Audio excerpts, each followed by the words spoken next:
Buenos días, soy Raúl Chaides del grupo 582 y este es mi trabajo final, que es un resumen y recapitulación sobre el libro El arte del engaño en el arte de gobernar y dos ensayos de Castillón y Condorcet por Diego Pérez Rivas. El tema central de los ensayos gira en torno a la posible utilidad del arte de engañar al pueblo en cuestiones políticas, morales y religiosas. Nicolás Maquiavelo justifica totalmente el uso de la mentira, el error y el engaño con el objetivo de preservar o conseguir más poder. Maquiavelo, nacido en Florencia hacia el año de 1469, es considerado padre de la ciencia moderna y fue de vital importancia para el Renacimiento italiano.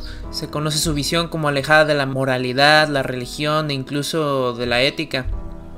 Al contrario que Maquiavelo, Federico el Grande, uno de los grandes representantes más grandes del despotismo ilustrado del siglo de las luces, se considera un total opuesto a la postura maquiavélica, considerándola como antiética y sosteniendo que la simulación es inútil para conservar el poder. Federico ofrece una visión de la política en la que las virtudes morales de los gobernantes se convierten en el fundamento de la autoridad. Maquiavelo consideraba el arte del engaño como una herramienta eficaz para el arte del gobierno, indicando que el gobernante debe ser astuto como un zorro y fuerte como un león. En su visión, el gobernante debe poseer la capacidad de aprovechar la fortuna para afianzar su poder. La visión de Maquiavelo dio a pie a la idea de la razón de Estado, noción según la cual se puede engañar al pueblo en vistas de un bien mayor como puede ser la seguridad pública o la continuidad del régimen establecido. Ahora bien, hablemos de los principales autores citados en la presente obra. Frédéric de Castillon nació en Lausanne, lo que hoy es Suiza, el 22 de septiembre de 1747. Su padre fue prodigioso matemático llamado Johann Salvemini. Él fue ateo y miembro de la nobleza florentina. Posteriormente fue docente de filosofía, matemáticas y teología. Fue compilador de Isaac Newton y traductor de muchos otros científicos famosos. Los primeros estudios de Frédéric Castillon fueron realizados en la ciudad de Utrecht, en los Países Bajos. Posteriormente, en 1764 se mudó a Berlín y fue nombrado profesor de filosofía de la escuela militar.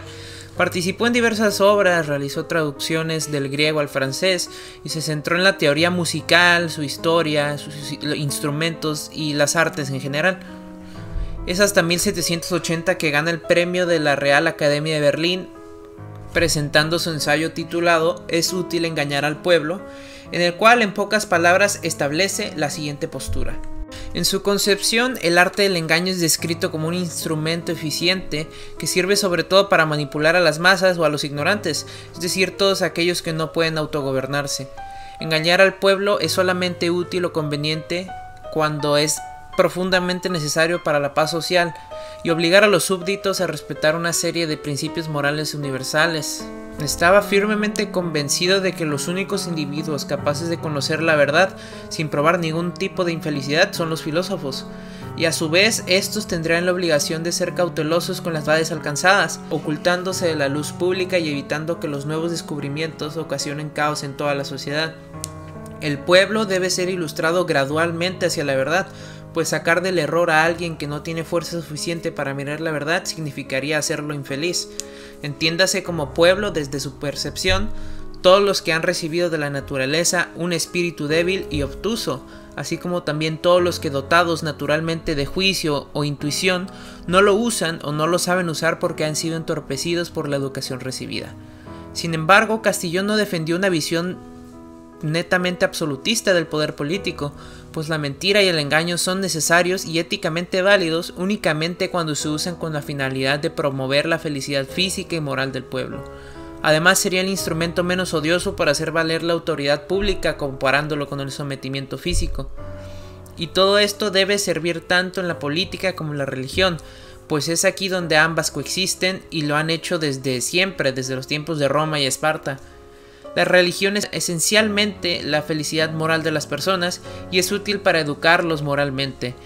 Es inútil intentar demostrar que las leyes y las normas tienen como objetivo el mayor bien posible para todos, aunque causen sufrimiento para algunos individuos, Es por eso que se utiliza la ficción, aunque la religión puede inducirnos en más errores, los cuales siempre serán cuestión de perspectiva, pues lo que es cierto para alguna religión no lo es cierto para otra. Marie-Jeanne Anthony de Cariat, marqués de Condorcet, nació en Riedmont, Francia, el 7 de septiembre de 1743. Fue huérfano de padre y educado por su madre. Estudió en París y demuestra mucha facilidad para las matemáticas. Hacia 1765 publica su ensayo sobre cálculo integral, el cual lo hizo ganar una reputación como científico intelectual. En 1785 escribe su obra más importante, el Tratado sobre la aplicación del análisis a la probabilidad de las decisiones de la mayoría. Fue un defensor de los derechos humanos y de los derechos de las mujeres, así como de las personas de color, y criticó fuertemente su esclavismo. Defendió una tesis opuesta a la sostenida por Castillon. Decía que la libertad de conciencia y la sinceridad son los dos pilares fundamentales sobre los que está erguida una sociedad civil libre. Distinguió las verdades morales de las verdades científicas y estaba convencido que las verdades morales eran la materia fundamental de la sociedad. En su ensayo, fundamentó el derecho de los ciudadanos a conocer la verdad, ya que reconociendo las falsedades de los ciudadanos, se volverían incrédulos. Pensaba que las falsedades incentivarían motivaciones erróneas para la conducta moral. Estaba convencido que la propagación del error no podía ser útil en ningún contexto, ya que en realidad las falsas motivaciones son incapaces de prevenir hasta los delitos más comunes. Los principales enemigos serían las religiones convencionales, dado que han sido fundadas en los libros antiguos, en las viejas costumbres y en la autoridad de los sacerdotes, pues promueven dogmas falsos, conduciendo a un estado de insensatez y crueldad. La superstición debía considerarse como la fuente de todo error. Los individuos deben ser influidos por tres elementos en la sociedad: los escritos, la legislación y la educación. La legislación debía contemplar una serie de límites legislativos y límites de poder, las condiciones de soberanía y por supuesto el derecho a la resistencia cuando el gobierno sea injusto. La educación debe enseñar a los más jóvenes a usar la razón para evitar el engaño a toda costa, y los escritores deben plasmar los errores en todas sus obras para lograr engañar al pueblo de manera efectiva, esto siempre procurando no perjudicar sino proteger.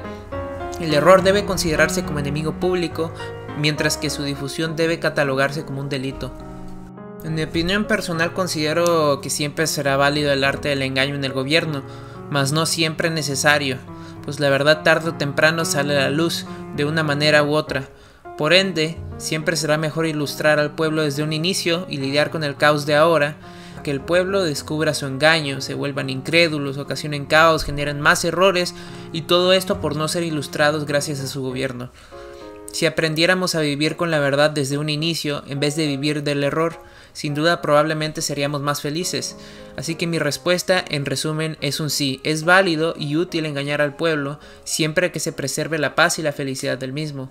Aunque si pudiéramos evitar hacerlo, ilustrando al pueblo desde su nacimiento, probablemente seríamos mucho más felices.